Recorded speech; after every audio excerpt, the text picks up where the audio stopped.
Hi there, my name is Skylar Gay and I created this presentation for Health Science 101.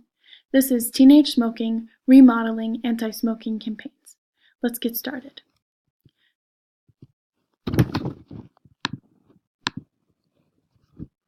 I wanted to start with a little history to gain some perspective on why smoking is significant. Tobacco is deeply rooted in global and particularly American history. Tobacco, seen to the right, is a natural North American plant. It has been cultivated and grown into a crop by Native American populations all across the continent. It was seen as a plant with sacred character. Tobacco was considered a gift from the Creator, and the tobacco smoke was seen as carrying one's thoughts and prayers into the spirits. It had many uses, such as curing illness, numbing pain, purifying households, and as a sign of respect at tribal religious ceremonies. Interestingly enough, there is no evidence that at the time the use of tobacco led to habituation. Then, with the arrival of the Europeans in the 1500s, the plant became a critical product that supported European colonization. As it was introduced into the global market, it fueled the establishment of a global trade. Tobacco farms and plantations became a significant factor in the creation of the United States of America.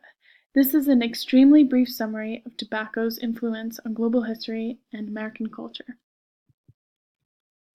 Throughout American history, tobacco cigarettes remained a popular aspect of American culture, and it even became more prominent than before. Mass media was a tool used by tobacco companies advertising for their product. It was marketed to all kinds of lifestyles, teenagers, men, women, families. Advertisements even claimed physician recommendation. This started an era where smoking was not only habitualized, but commercialized. Media became a powerful tool during this time. Nearly every American household was smoking. However, it was soon realized that cigarette addiction had deadly consequences. Smoking was causing the death of millions of Americans, primarily due to lung cancer. The Surgeon General's publication of Smoking and Health Report in 1964 shed a lot of light on the consequences. Therefore, public health campaigns were organized and implemented.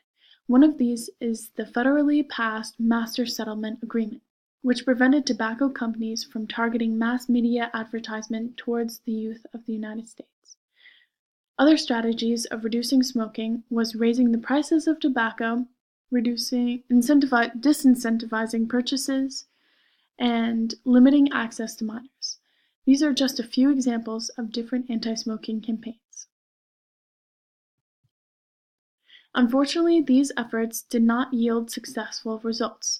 Trends among teenage cigarette smoking actually increased. Teenage smoking is a crucial point of intervention, because that is when 90% of adult smokers started, who later became addicts. As most smokers start as a teenager, both tobacco and public health anti-smoking interventions target this subgroup. Studies show that the average beginning age is as young as 14.5 years old. Teenage smoking leads to chronic use and addiction, which has proved tremendously fatal.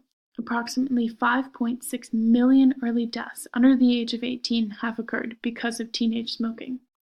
Despite these statistics, teen smoking has actually gone up 73% since 1988. So why have teenage smoking trends actually increased popularity, despite all the evidence suggesting it is a deadly habit? Several studies have been conducted that aim to answer this very question. Scientists have found that human decision is more subtle and complicated, but that teenagers are very vulnerable to suggestion and are often in a phase of experimentation. Studies found that other than experimentation, teenagers are influenced by a few strong personalities that they often want to emulate. Gladwell describes this as the law of the few, yet it is also known as imitation. Rebellion also plays a factor in this as well. With all these teenage characteristics combined, teenagers often perceive permission to commit a deviant act. Teenage smoking is often instigated from salespersons, an archetype that Gladwell conceptualized that have a very powerful skill to persuade people when they are unconvinced of something. They help to sell an idea. Each of these factors play a role in the phenomenon we are witnessing.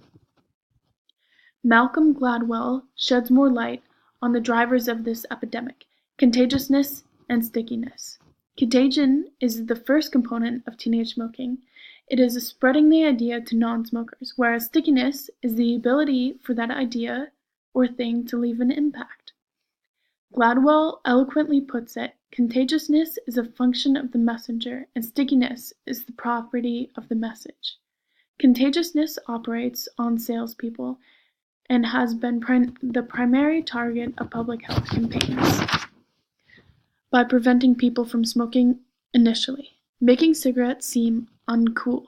Yet, as we have seen, these strategies have proven unsuccessful, which leads us to manipulate the stickiness factor. Decreasing the stickiness factor would reduce the impact cigarettes have on teenagers. There are a few avenues Gladwell says this can be achieved by. If public health officials were to allocate resources and effort to decreasing the stickiness factor, Malcolm Gladwell recommends focusing on mental illness and an individual's nicotine threshold. Mental illness has been strongly linked to smoking cigarettes. Close to 90% of schizophrenics smoke. One study surveyed teens with emotional and behavioral problems compared to the youth of the same age in mainstream schools, and found that half of troubled youth were already smoking more than 21 cigarettes a day, versus 10% in mainstream schools. Another anti-sticky strategy would be decreasing the nicotine threshold people have. Nicotine addiction is not instant. It takes years to develop an addiction to nicotine. Yet some people have different thresholds or sensitivities to nicotine. People who have a lower sensitivity to nicotine and who smoke occasionally are called chippers. Another way of putting it is chippers are people who never smoke enough to reach their addiction threshold. The goal is to make everyone chippers to make smoking easier to quit. Some campaigns have already tried this with nicotine gum and patches. Reducing nicotine levels below the addiction threshold would make the habit no longer sticky. This could be accomplished by requiring tobacco companies to lower nicotine levels in cigarettes. This approach of targeting stickiness is a more realistic approach to teenage experimentation and may prove more effective. In the application of these strategies, we must take into context the dynamics of our environment. The socioeconomic model is a framework or set of theoretical principles that help achieve the most effective ways of implementing strategies that work on a multi-dimensional plane.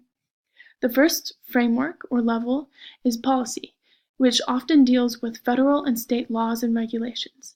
The next is community, comprised of local offices, community-based organizations, health departments, etc. A little closer into the framework is the organizational level of socioecology. This level involves professional organizations or companies. It can include institutions that may not reach the entire community. Another layer to this would be the interpersonal layer, which would include family, friends, mentors, and people you interact with on a more intimate level. The last and perhaps most important component of this would be the individual level, which would be one's own self, the lifestyle and behaviors that they choose. Using the framework would help public health officials achieve anti-sticky strategies.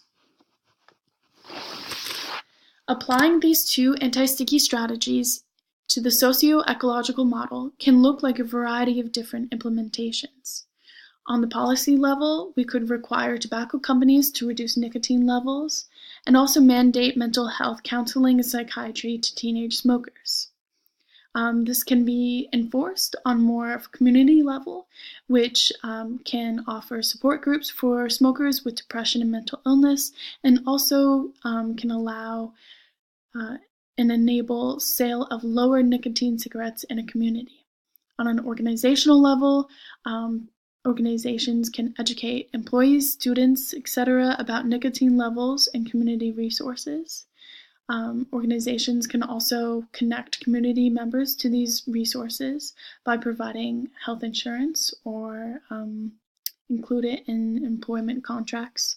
On an interpersonal level, people can encourage and educate friends, families, and neighbors about counseling and other community resources.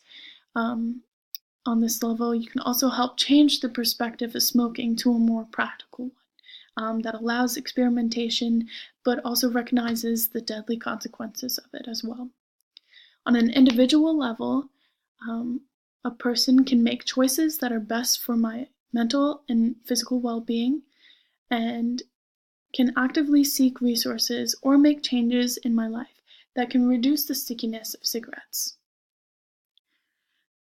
All of these are just a few examples of the multitude of ways that we can reduce the stickiness of teenage smoking.